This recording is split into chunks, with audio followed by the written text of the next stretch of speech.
You know, sometimes I gotta sit back and think about my life before trucking. Right? And I get so mad at myself because I had a whole, I had a whole video history of, my life before trucking, before, on my previous YouTube channel. And it's just, oh gosh, God, I would pay money if I could resurrect that YouTube channel. If anyone knows any way to resurrect the YouTube channel or resurrect old videos, please let me know. I would pay money for that shit. But man, there was so many trials and tribulations in those videos, man. Man, I'm talking about fighting to get my blood pressure down. Just the anxieties of, not having any income. Like that was an all-time low for me. In that time, and for those who have been following me all this time, I appreciate it. But I was It was, I'm talking about before you guys knew who I was, before my YouTube quote unquote blew up, before the trip to Charlotte with TB and LaShawn. I'm talking about back when I was washing dishes in a pizza shop, getting paid to deliver. I wasn't getting paid hourly. I was basically making majority of my money on tips. I think it was paying me. It was all under the table. Place was called Abuelos in Hampton.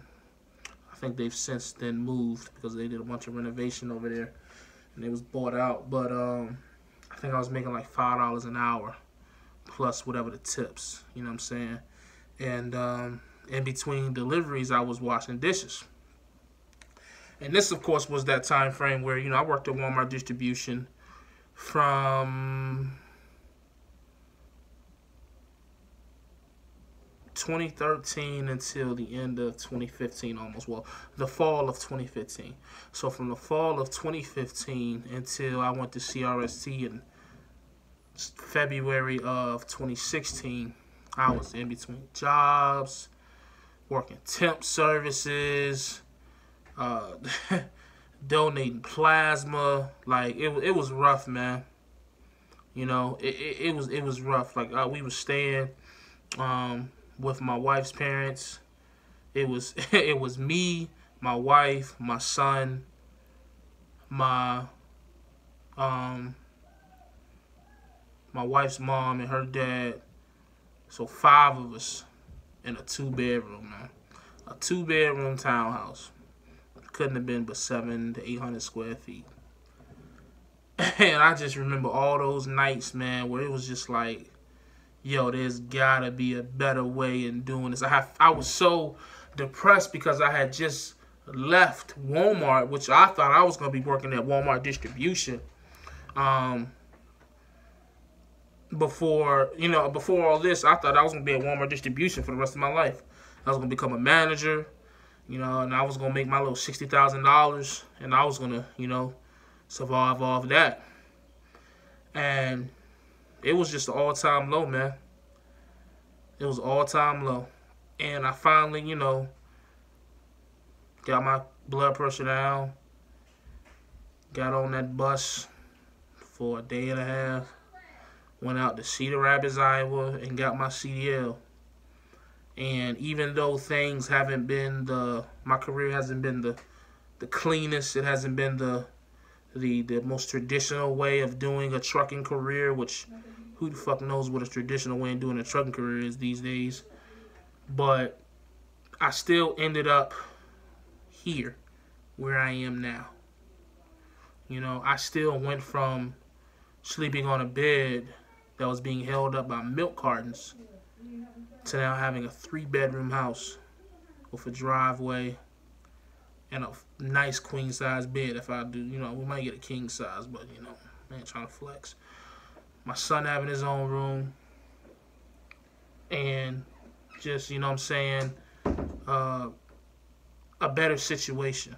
I went from making $200 to maybe $300 a week, depending on how the tips went.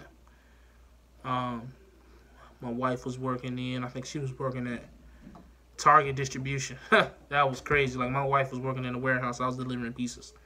But we was making it work. We had that car payment. We had a Chevy Equinox, had a car payment. It was just, man, we done came a long way. And it's just, when I sit and I think about that, man, and I look at that and I look at where I'm at now, I think that is why I'm able to truly just humble myself to be like, man, slow down, dog. Because I think my issue was I got into trucking and I just started getting all this money. even at Trans Am making $700 a week, it was just like, fam, this is money. Then I got this Abilene. My pay went up. Then I left Abilene. I went to Swift and I started training and leasing and making $2,000 a week. Man, I just didn't know how to fucking act. And I just feel like I was 100% a dude who had never had no money. I don't come from a family with money. I don't come from, want no money left for me at 18. Ain't no, you know what I'm saying? I wasn't set up. I didn't have no silver spoon. I ain't had no spoon. I had to go get a plastic one. Steal it out the damn stove. You know what I mean? And I just look at all that. And I look at where I'm at now, man. It's just like, whew. How can I not be grateful? How can I not be just like, damn. Like, I was on the edge, on the borderline of being a statistic, man. I was, being from just entering into a realm of crime, and it was a lot going on there, man. I can't get into the specifics of it, but my life could have went left. Trust you me, my life could have went left real quick. And we're going to leave it there. But it's just like, I say all that. I tell this little testimony or whatever story just to say this, man. If you in trucking and you are in a situation where you're happy, that's all that should matter, man. I mean, I know that may sound cliche, but I dare you to take a look at your life before trucking. Because what we see a lot of on social media and trucking groups, and what we see a lot on YouTube with YouTube truckers and truckers on YouTube, or everybody in between, we see a lot of people up here complaining. We see a lot of people downing their situation because the next man's may look a little bit better. We see a lot of people doubting others. We see a lot of people just unappreciative of the situation that they are in.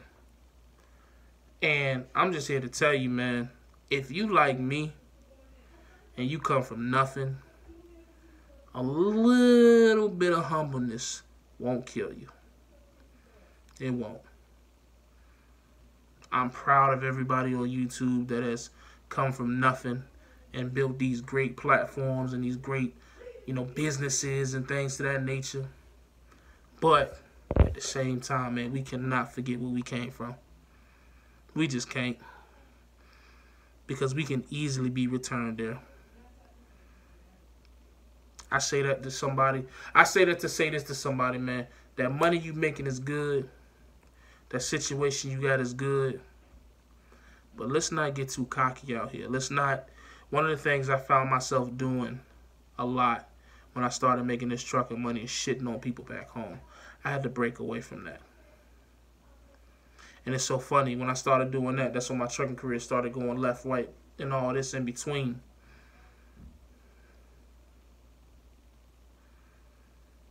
We just gotta humble ourselves, man. That's just how I feel. It's just that simple.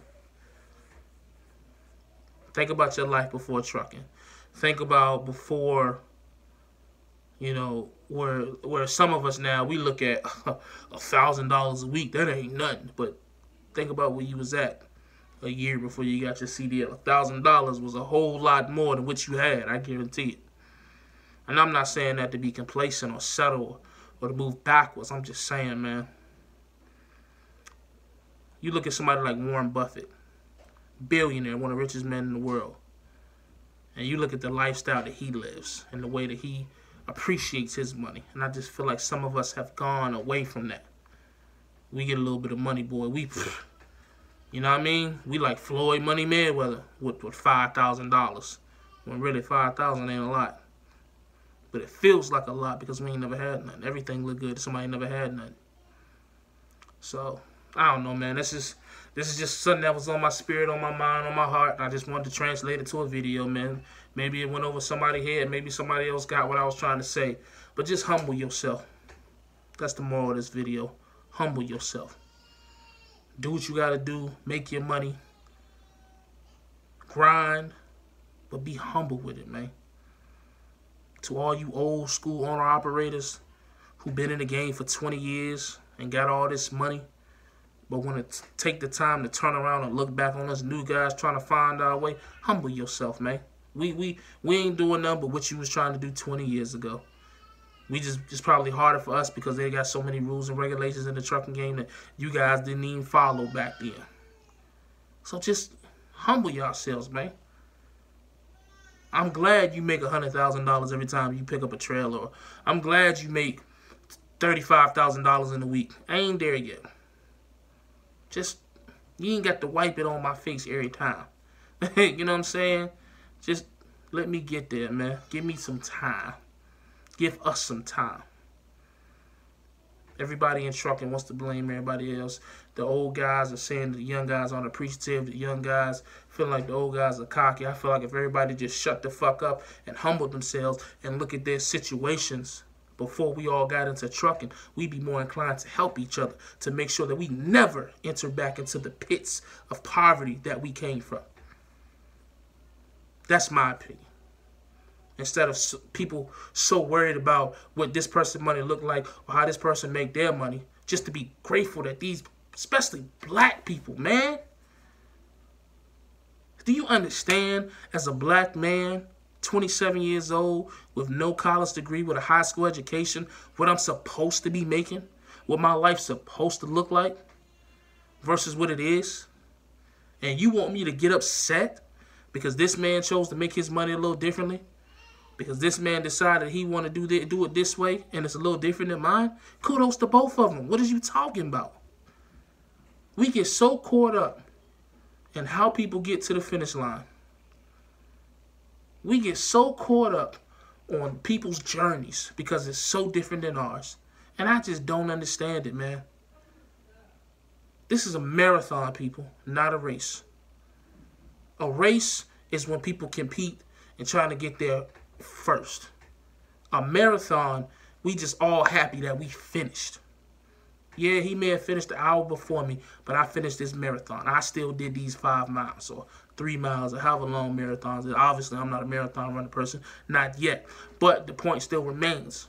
Hell, my understanding, when one person finishes a marathon and their friend or their whoever is still running it, they sit there and they wait for them.